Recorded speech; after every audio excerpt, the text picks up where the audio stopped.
What's up guys? In today's video I'm going to show you how to build a computer. And in this video I'm going to be a little thorough yet more brief. So real quick, I'd just like to go over the hardware that's going to be in this video. Alright, so let's start with the case. And for this I have the NZXT S340 in the red and black color. And don't mind any wires that you might see.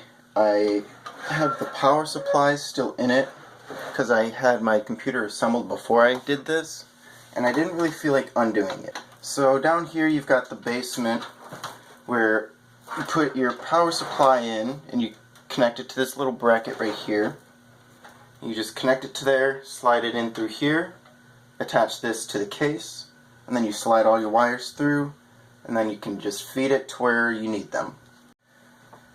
And I guess since I've already showed you a little bit, I've sort of zoomed in here so that you can see the power supply, which as you can see I've gone with the EVGA 500 watt power supply, which is 80 plus bronze certified, which that just sort of means that it's a more stable, trusted power supply.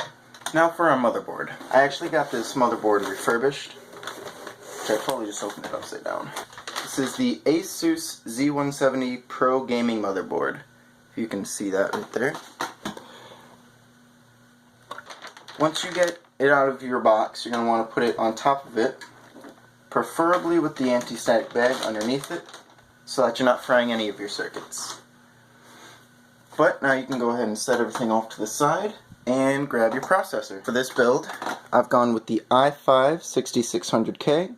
This CPU is an unlocked processor, which it says right here, which that pretty much just means that we'll be able to overclock easier than if it was a locked processor. But we're just going to go ahead and take that out of the package. And now that you've taken it out of the package, you're going to want to make sure that you hold it by the sides and not on this side and get all your fingerprints on it or anything, because that will mess up the contact between the CPU and the pins on the motherboard. And now that you're ready to install your CPU, all you do is you grab this little retention arm, lift it out, and then pull all of this up. Then you're just going to grab your CPU, and you're going to want to pay attention to that little white circle right there, which right there, right here, you can actually see the little triangle. And on the CPU, you can also see a little gold triangle. So what you're going to want to do is you're going to want to carefully line those up together, and then you'll just gently drop the CPU into the socket, close the little catch, and then re-secure the retention arm. And now you've just installed your CPU. Okay, and so now you obviously can't just let the CPU run like that. You obviously need a cooling solution. So for this, I've grabbed the CryoRig H7, and so I'm going to go ahead and unbox this, and I'll come back to you. First, before you install, you need to grab some thermal paste. And CryoRig actually include their own, so they call this the CP7, and this just comes with the cooler, so this is what we're going to use for now. So for this, you just take off the top, and you just apply a little bit to the die itself, and you don't need a whole lot, just enough. And as you can see here, it's not globbed on there, it's just a little pea-sized drop on there, so you don't need a whole lot. So now once you've done that, you're going to want to figure out which orientation you're going to want your cooler on there. This side right here that you see is pulling air in, and so it's pulling it through the heatsink, and it's going to be coming out this way. And so you want that airflow to be pointed out of your case and exhausted out into your room. Okay, and before you go all willy-nilly tightening down every screw, one thing to note is that you want to tighten them down in a star or cross pattern, however you want to call it. And what I mean by this is you start with one screw, and then you just tighten that down just a little, and then you go on to the next screw that's across from it. So from this screw to this screw, and then you just tighten that down a little, and then you can go to one of the other screws, tighten that down a little, and then go to the last one, tighten that down a little, and then just keep repeating that until you have it all the way tightened down. So now that you have your CPU installed, there's just one last task that you have to do, and that's actually plugging in the fan. So if you look, it's usually next to it, or up near the top. You can see right there, you can see that says CPU, and that one actually says optional, which is this front one here. So this front one is an optional one in case you have two fans, but this one back here, hopefully I can get it in there. Alright, well, I couldn't get the camera to focus on it, but this one says CPU fan. So this top header here would be where I want to plug that in.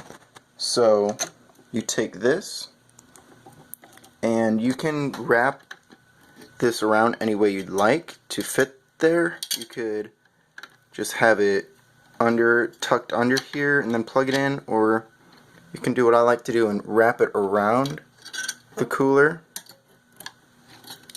and then plug it in. And now that that's completely installed, you can now move your motherboard with the cooler. It's nice and secure, just don't go too crazy with it, but it's not going to go anywhere. And I'd just like to apologize for the shakiness throughout the video. I am actually recording this with my phone because I don't have a dedicated camera or anything, so I don't have like a tripod to put this on. So I'm just sort of hand holding it and just putting it on objects that are a nice level where it's going to keep it steady. Okay, so now that we've made it this far, the next thing you're going to want to grab is your RAM. And for this I have DDR4, so this will depend on your motherboard. For right now, what I've noticed is that Z170 motherboards, they usually have DDR4 RAM. But if you're using an older socket type or just maybe a different motherboard, you could have DDR3, which I actually do have some. Okay, so this is DDR3 RAM right here, and I'll show you in a second what the difference is between this and DDR4. But let's go ahead and get the Trident Z's out of the box. Alright, so here it is. Here is our RAM, and they're going to occupy these 4 slots, or I guess 2 since we only have 2 sticks. They will occupy this black one and also this black one.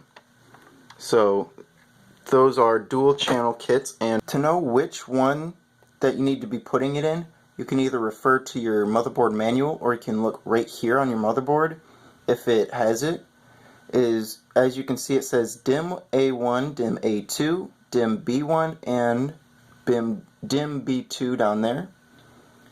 And basically what that means is that 1 goes with 1 and 2 goes with 2. So here is DIMM A1, and this one right here is DIMM B1. And so because they're both 1 slots, those are the ones that you would occupy. And if you got more RAM, you would occupy the last 2, obviously. So now back to what I was saying about how DDR3 and DDR4 are different. And by this, you can see that there are notches on these. And this one back here, behind this one, is the DDR3 stick. And as you can see, the notch isn't quite lined up. So if you tried to put this RAM into that DDR4 motherboard, it would not fit, because this notch would not allow you to put it in. So that is an easy way to know if you've grabbed the wrong RAM or not. So this one, the notch is a little farther that way than this one. So now that you've learned the difference between DDR3 and DDR4, you can go ahead and put your RAM in. And as you saw before, I kind of clicked these 2 notches here back. And so when you first get your motherboard, they'll be up like this. And so before you need to put your RAM in, you need to click those back. And some motherboards, they'll be on both sides, but for this one you can obviously see that these don't move, and those are not latches. So those ones will just obviously stay. And so now you need to line up the notch on the DIMM with the notch on the RAM. And so as you can see, like this, it lines up. But if I switch the stick around, you can see that they do not line up and that this would not go in properly. So now that you've found out which side is the right side to have this in, you can go ahead and place it on there. And you slide it down, and sometimes you should hear a click when it's in, like that.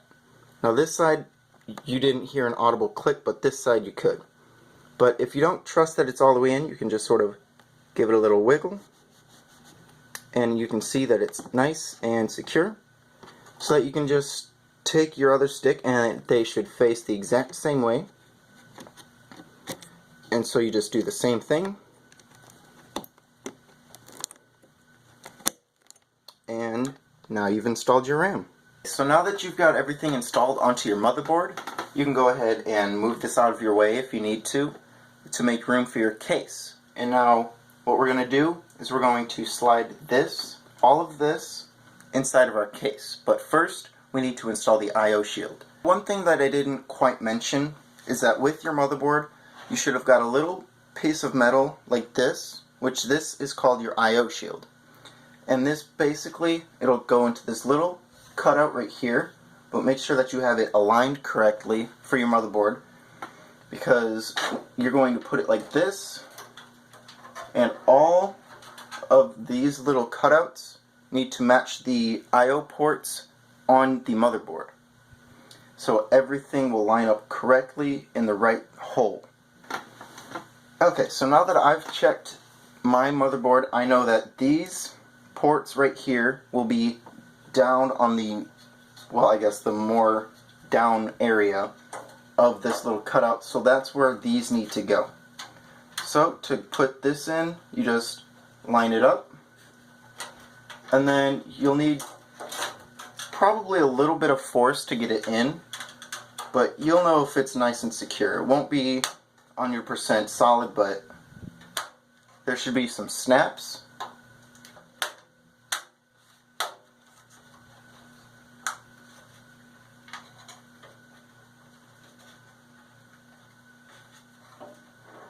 Alright, I think that's nice and secure. And don't worry if you have to use a little bit of force, it'll be okay. It's just a little piece of like metal plastic. I'm not quite sure what it's made out of, but it'll be okay. It'll survive. So it'll take a little bit more force than you might think, but it'll be okay. So now that you've had that installed, you can go ahead and get all the wires out of your way and lay it down flat. Alright, and now that you've got that down flat, you can go ahead and grab your motherboard and go ahead and slide it in. Alright, so I know that this needs to be facing this way, and all my I/O ports right here need to be against the I/O shield that we just installed. So the orientation of the motherboard will be down like this. So I'm just going to slide this into the case, and I'll come back to you when I got that in.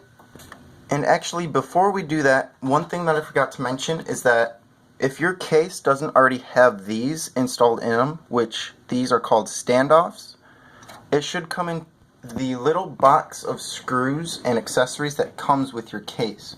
And before you put the motherboard on there, as you can see, there's another one here, here, and all throughout the case.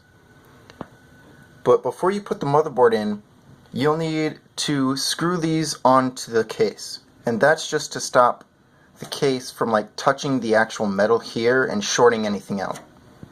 And also one thing to note is that some cases will look a little different and have this, which is not a standoff and it's not like a screw that you screw in, but it's just a little notch. For most cases and most motherboards, this should line up with the center hole in your motherboard, and that's just to keep everything from sliding around once you have it in. So now, as you can see, I have the motherboard installed and all of these ports are lining up correctly. So that's how I know that I have the I/O shield on correct. And what I was talking about with that center hole is this. as you can see that this screw hole is actually filled in with a little bit of black. I know it's a little hard to see, but bear with me. But you can see that it's filled in with that little black stump. And so it's making all of these other standoffs that we have in line up correctly, which makes our jobs a whole lot easier when we need to screw this in, which is the next step. Okay, so now that you have your motherboard down and secure, you can go ahead and safely stand up the PC. And if you'd like, you could either A, install the graphics card into this first slot here, which I'll show later, or B, you can do what I'm going to do, which is wire everything before you put the graphics card in. But right up here, I've already fed through this little hole right here, this little cutout, this 8-pin connector right here. And this will go right here in the motherboard, and the way you know that this is not the PCIe, which is for your graphics card, can't quite get that one, so I'll just get the PCIe, is that if it's for your graphics card, it'll say like this one, PCIe, which is what those slots are that you put the graphics card in. It's called a PCIe slot. So this 8-pin connector is a 6 plus 2, and that one will be for your graphics card. And the 4 plus 4 8-pin connector, which is this one, as you can see, hopefully, is that it's split in half. So it's two pieces, and that each one has 4 pins, so hopefully you can see that. This one here on my finger has 4 pins, and then this one just above my thumb also has the 4 pins. So that will go right there into that socket right there. So the next cord you're going to want to grab is the 24-pin connector, and this is going to most likely be split into 20 and also 4. So this will go, obviously, in the 24-pin slot on your motherboard. And if you haven't already figured it out, I forgot to mention that there are little clips on each. So these clips will obviously line up with the little notch, which is right here. So those will clip right on, so you can't plug them in backwards. So the notch is on this side of the plug, so this notch is on that side, so it'll plug in like so, like this. So I'm going to go ahead and plug that in and get back to you. Okay, so now that we've got that in, you can go ahead and plug in the rest of the accessory cables, which will be stuff like the USB, the HD audio cord if you have one, which you obviously should, any extra USB headers that are unfilled that you can fill, and then for this part right here, this is going to be your power switch, your hard disk drive LED, your reset switches if you have one. And for that, you're really going to want to refer to either, let's see if I can get it in frame here, either refer to this little chart that some motherboards give you down here, or refer to your motherboard manual for how you should plug those in. Okay, so now that you have everything wired up, you can go ahead and grab the storage device of your choice. And for this, I have this 120 gigabyte SSD from PNY. And I also have this, which is a 2.5-inch mechanical hard drive that I pulled from my old laptop because it still had some information on it that I could use.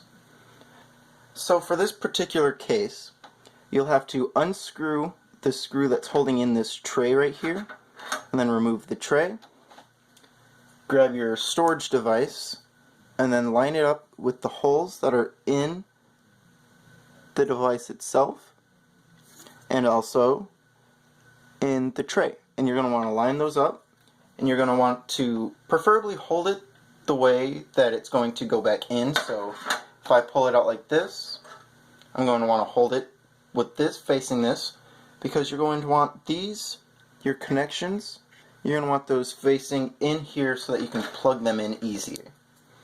So you line them up like this, line the holes up,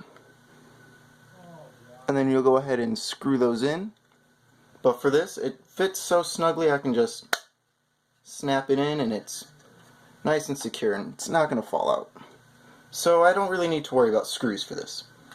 So I'm going to go ahead and take the power, which will go into this one, line up the little notches, and you can see that this one notches down, so this notches down and it's on the left side along with this. And so you just plug it in. Same with the other drive if you have one. And then you can just screw those on, or you can leave them there for a second. But you will need one more cord. So this right here is called a SATA cable, or SATA cable, depending on where you're from. And for this, it's going to handle the data transfer. So you're going to want to connect this, or one end. They're both going to be the same.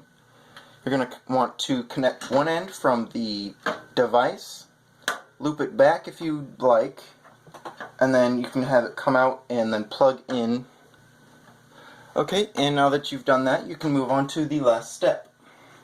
Okay, so now the last piece that you need for this will be your graphics card. And for this, I've chosen the MSI RX 480, which is the Gaming X edition, and this one has 8 GB of VRAM. But for this, what you'll do is you'll just simply open up your PCIe, this little clip right here that hopefully you can see. You just open that up, and then you line up the notches, which there's really only one logical way this card could face, but you just slide it on in. And then hopefully you can hear this, but it should click sometimes. So hopefully you heard that. And then once you've got that clicked in, you're going to want to go ahead and grab a screw, or 2 screws in this case, to secure it down right here and also right here in these 2 spots, which this one's a little hard to see. I can see that. But there's 2 screws that you got to screw in to keep it from like sagging, which you can see. So just go ahead and get that screwed in. And then you're going to want to take the PCIe connection that I showed you from earlier and go ahead and plug it in. In this case, our card needs an 8-pin connection, so we're going to go ahead and grab the 6 plus 2, and then we're going to use all 8 pins. Okay, so now that you've done that, you're on the final stretch of making your PC. What you're going to want to do is clean up the wires in the back, because as you can see, I have all these extra wires that came with the power supply that I didn't need. Alright guys, so here comes the moment of truth. What you're going to want to do is, once you've got the power supply plugged into the wall, just flip the switch. And if you've got LEDs on your motherboard, they should start lining up like mine have. And then you just want to try your power button. And then you just wait and see if it posts on screen. So with that, that is a good sign that it is working and everything's okay. And when that shows up, it's called a successful post, and it means everything's working right. So the next step, if this is a brand new build for you, is to install Windows onto this. But for me, I already have Windows up because I already had this system running, so I'm just going to log in real quick.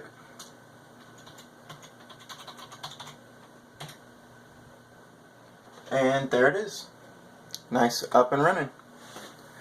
So if this tutorial proved to be helpful, give it a like button. If you thought not, give it a dislike, and leave down in the comments why you gave it a thumbs down. But if you're new, please remember to comment, like, and subscribe, and I'll see you in the next one.